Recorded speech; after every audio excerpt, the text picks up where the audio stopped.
Au nom de Jésus, je vous salue tous au nom de Jésus.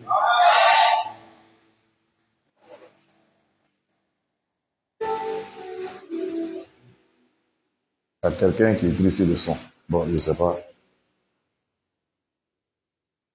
Ok, on va prier.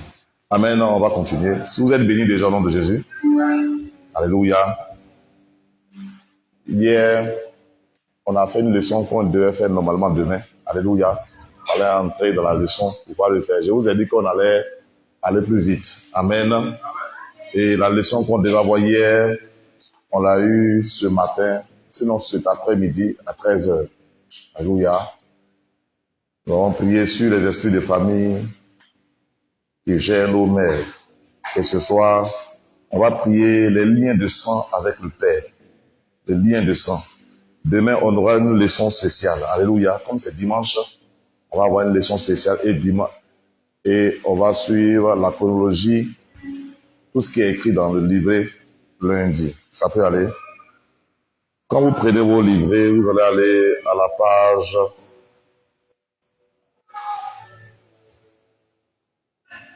à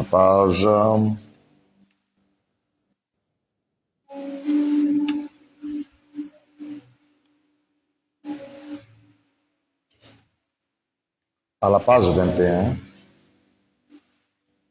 Il y a une scène là-bas, à la page 21. Jean 6, verset 50 à 51. Amen. Et Luc 22, verset 20.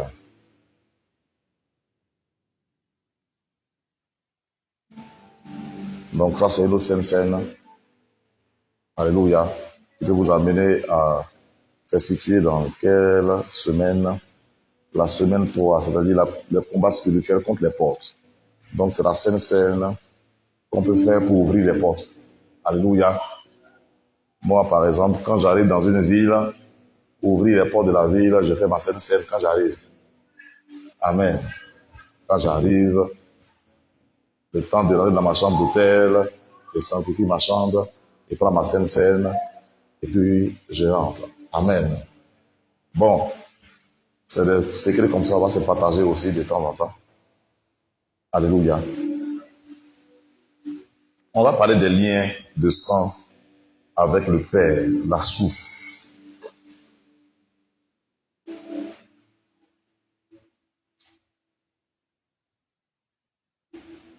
Et à la fin, je vais donner d'autres annonces. Alléluia. Esprit de Dieu, règne,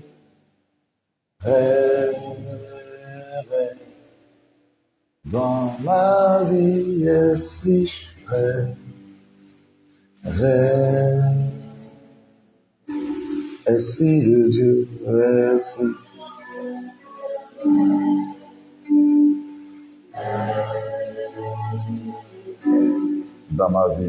Dans ma vie, esprit, règne.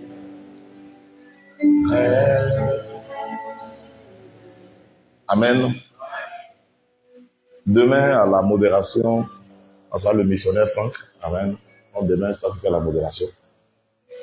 Et tu fais demain et lundi. Amen. Le mardi, ça sera banniment de l'Éternel derrière la caméra. Est-ce qu'on peut le mettre?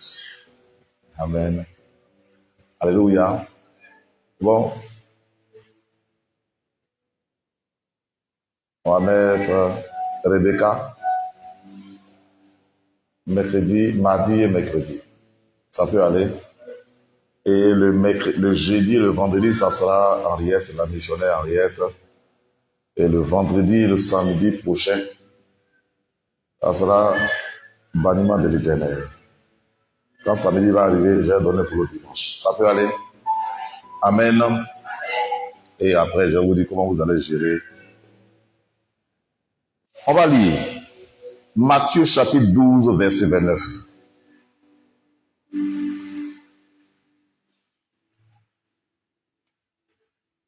Matthieu, dans le Nouveau Testament, chapitre 12,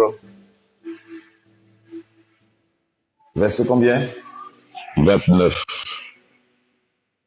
puis, ou comment quelqu'un peut-il entrer dans la maison d'un homme fort et piller ses biens, soit auparavant lié cet homme fort, alors seulement il pillera sa maison. On peut se tenir debout pour lire la parole de Dieu. Je reprends. Ou comment quelqu'un peut-il entrer dans la maison d'un homme fort et piller ses biens, sans avoir auparavant lié cet homme fort, alors seulement il pillera sa maison. Je vais continuer. Éphésiens 6, verset 12. Éphésiens chapitre 6, verset 12.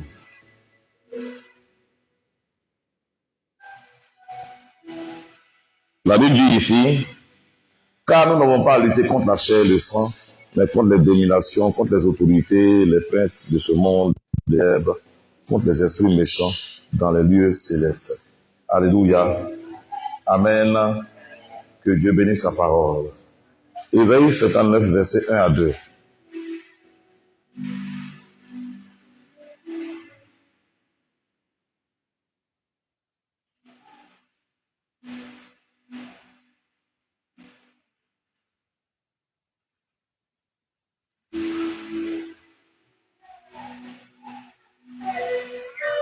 Amen. On va lire le reste. On va laisser ça d'abord. Puis on va lire le reste. Vous pouvez vous asseoir dans la présence de Dieu.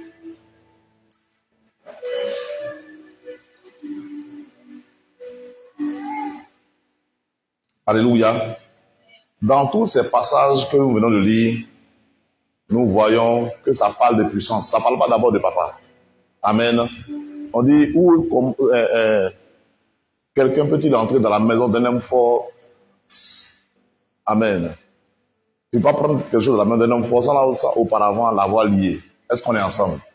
Bien aimé, l'autorité dans une maison, c'est le papa. Et si un esprit entre dans une maison, et nous remarquons que l'esprit est en train d'assujettir toute une famille, c'est qu'il a déjà lié quelqu'un. C'est que l'autorité de la maison, il a déjà vaincu l'autorité de la maison. Est-ce que je parle à quelqu'un? Amen. Éphésiens 6, 12 dit, on ne lutte pas contre la chair et le sang, mais on lutte contre les esprits, les dominations. Donc, c'est pas ton père en chair qui fait des choses, mais il y a un esprit qui est en train de disperser sa vie. Est-ce qu'on est ensemble? C'est ce genre d'esprit, c'est contre ce genre d'esprit que nous devons lutter. Amen. Amen.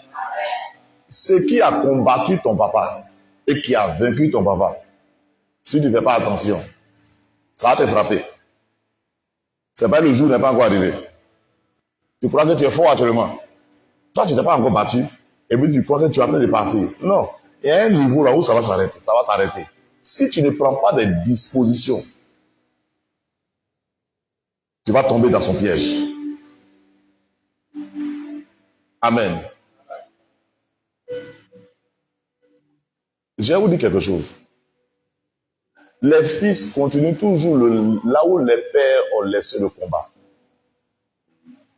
Ton père s'est battu à un certain niveau. Et à un niveau, il ne pourra pas évoluer. Là où toi tu es en train de partir là, en fait, c'est ce qu'il a vaincu là. Amen. Ce sont les victoires qu'il a eues là. C'est sur ça que tu es en train de profiter. Mais il va arriver à un niveau où tu vas faire tes preuves. Pour avoir ta position, tu dois vaincre les démons de ton père. Ça, c'est sûr. Si ton père était un homme rempli de colère, un jour va arriver où tu vas rencontrer les démons de la colère. Tu vas te battre. Et puis quand tu vas les vaincre, tu vas assujettir cet esprit. Est-ce qu'on est ensemble? Amen. Quand on prend le livre des Juges, chapitre 6, verset 11, et jusqu'au chapitre 7, là-bas, on voit la vie d'un homme, Gédéon. Amen. Et Gédéon était quelqu'un, quand vous lisez, on dit l'ange. Bon, on va lire d'abord, et puis on va partir.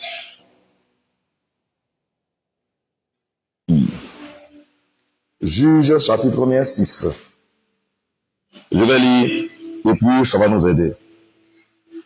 Juge. chapitre 6, verset 22. La Bible dit ici,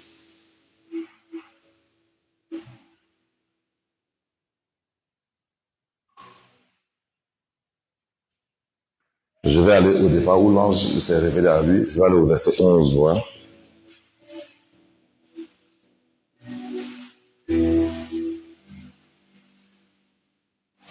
Puis l'ange de l'Éternel,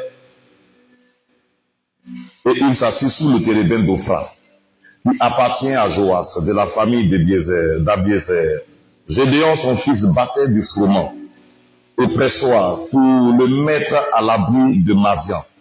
L'ange de l'Éternel lui apparut et lui dit, l'Éternel est avec toi, vaillant héros.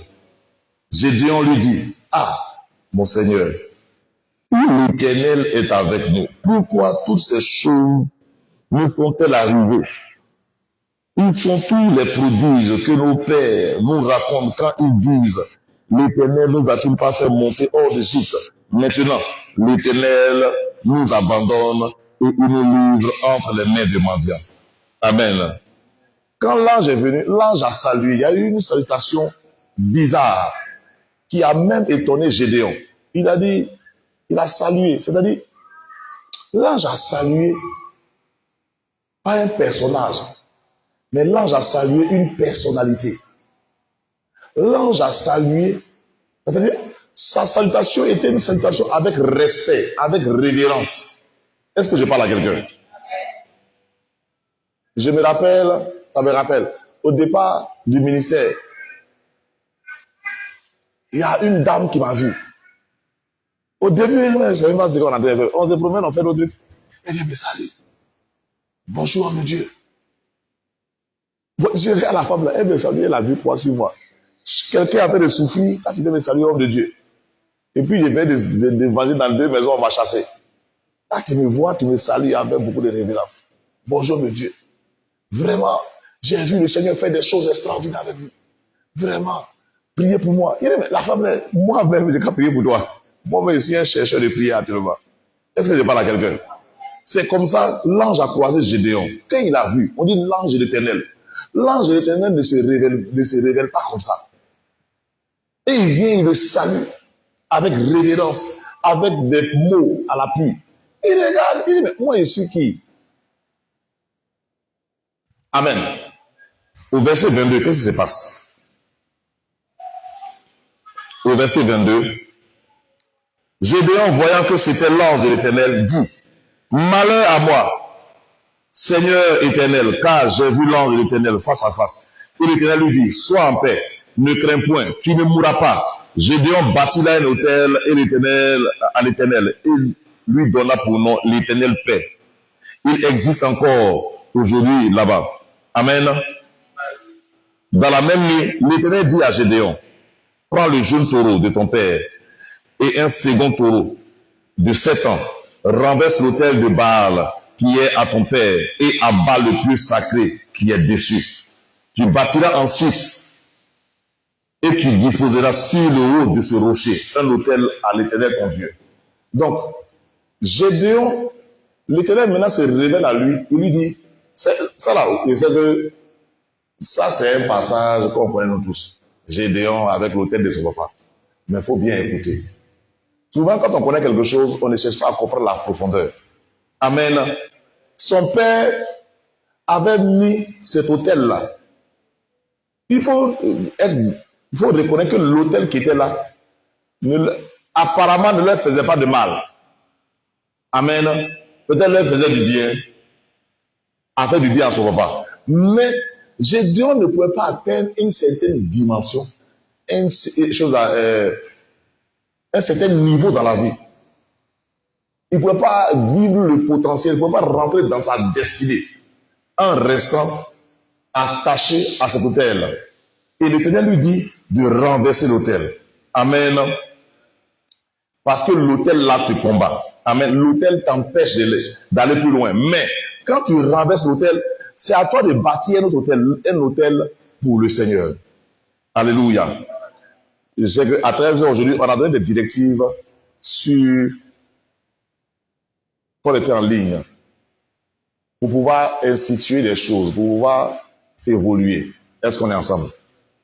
Est-ce qu'on est ensemble? Ok, je continue. Gédéon est tombé dans l'idolâtrie que lui-même a combattu au début de sa vie. Alléluia.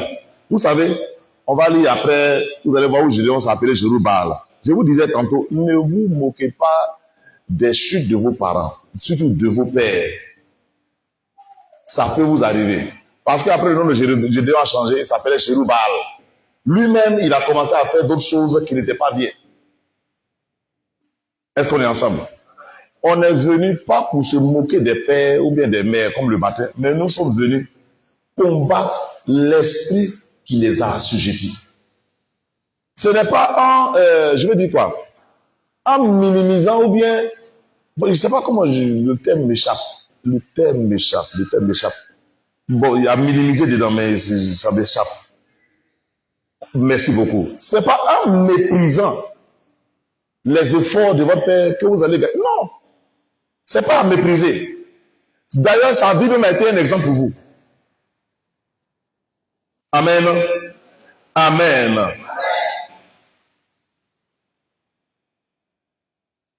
Voilà des choses qui sont arrivées. Les pères ont des erreurs et les fils subissent. La Bible dit que les parents ont mangé des raisins verts. Et puis, ce sont les dents de qui sont agacées? Les dents des enfants. Maintenant, il faut m'expliquer, ça veut dire quoi? Hein?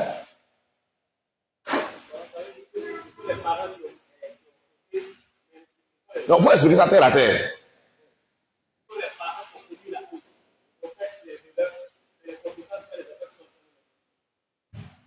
Amen. Comment on regarde la Bible n'a pas dit que non? Les parents en mangeant les raisins verts ont eu mal au ventre. On dit, eux, ils ont mangé ça, ils ont digéré.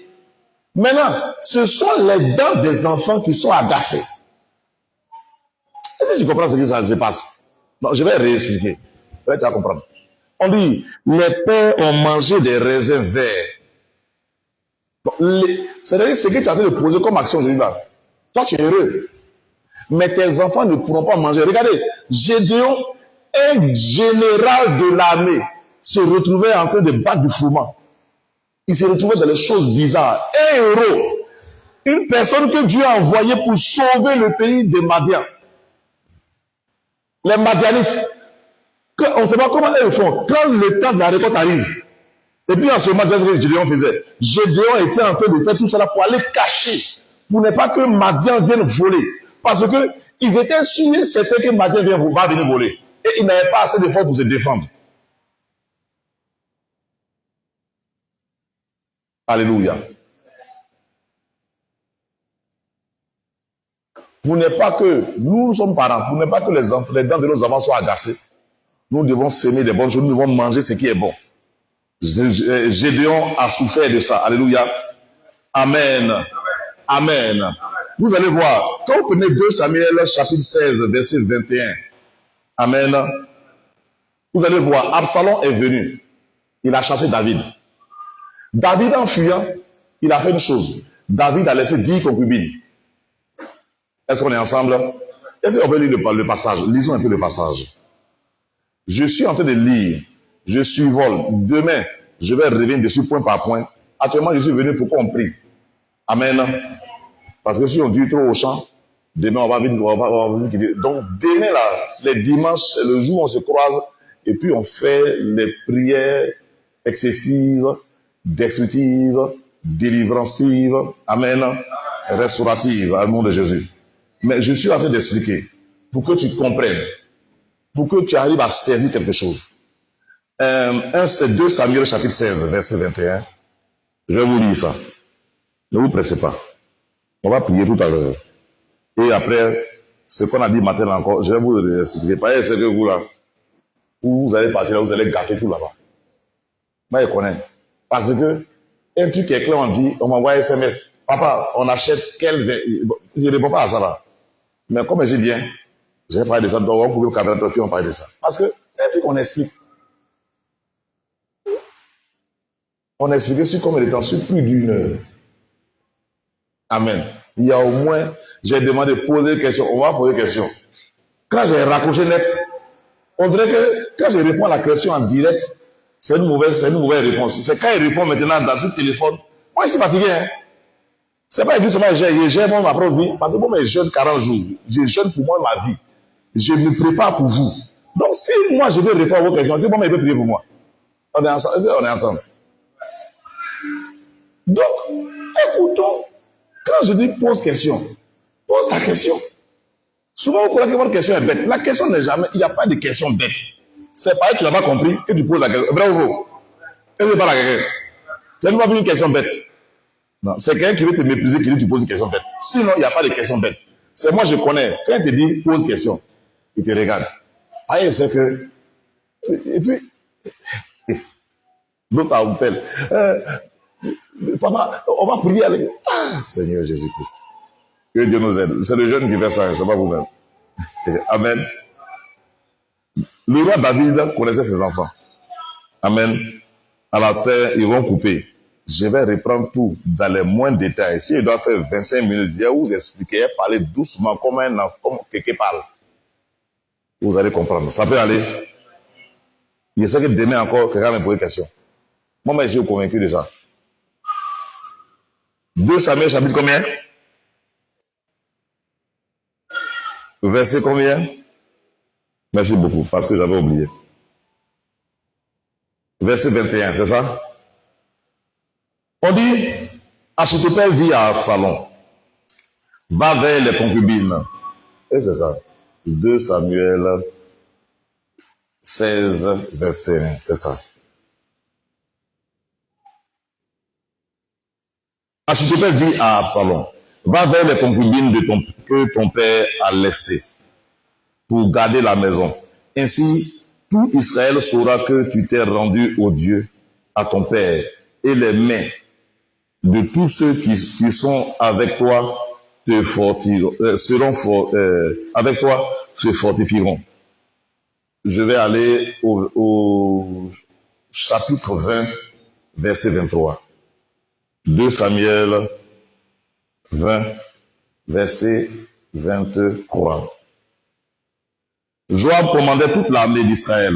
Benaja, fils de Joiada, était à la tête de... Attends. Il y a un truc qui a changé ici. Pardon?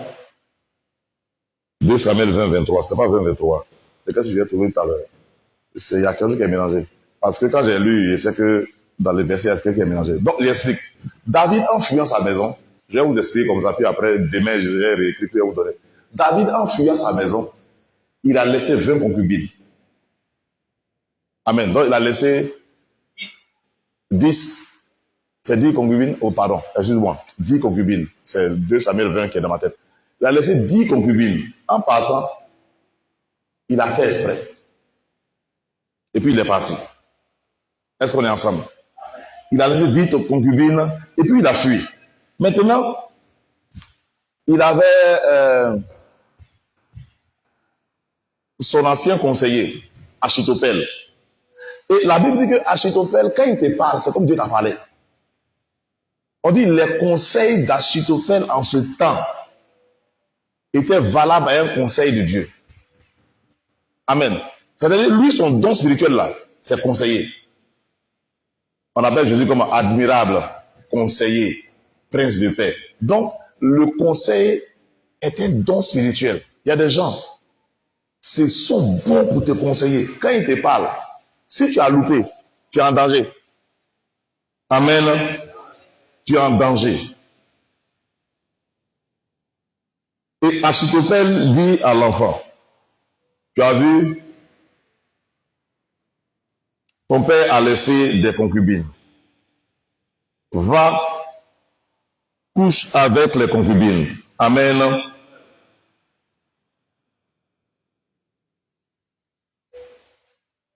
Couche avec elles. Et tu verras. Je vais vous dire, 10. 1 plus 0, ça fait combien? Ça va être toujours 1. Le chiffre 1, c'est l'unicité. Amen. L'unicité. On dit, monsieur Jérémie est marié avec sa femme, ils vont faire 1. Donc 2 plus 2, 1 plus 1, ça fait 1. Tu apprends Dieu, Dieu le Père, Dieu le Fils, Dieu le Saint-Esprit. 1 plus 1 plus 1 plus 1 plus 1, ça fait combien? Ça fait 1. Le gars a fait exprès. Il a laissé 10 femmes comme quoi pour dire, lui, il connaît son fils. Amen. Son fils et lui, ils sont comment? Ils sont 1. L'esprit lui-même qui le combat là, il sait que c'est dans le corps de son enfant aussi. Et quand l'enfant a couché avec les 10 concubines, il y a une grâce qui l'a quitté. Et il a été tué. On dit même, il a été saisi par les lianes. Ce sont les lianes qui l'ont tué.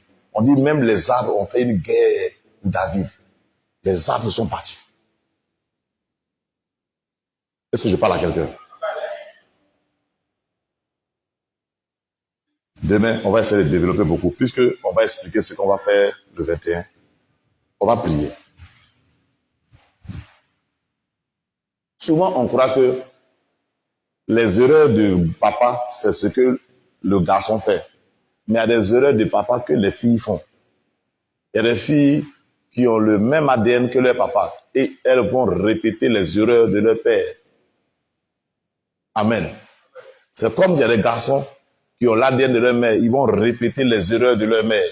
Donc, rien n'est dit que non, pour dire que non, c'est un garçon qui va toujours répéter les erreurs de son papa. C'est pas ça. Là où tu es, nous allons prier.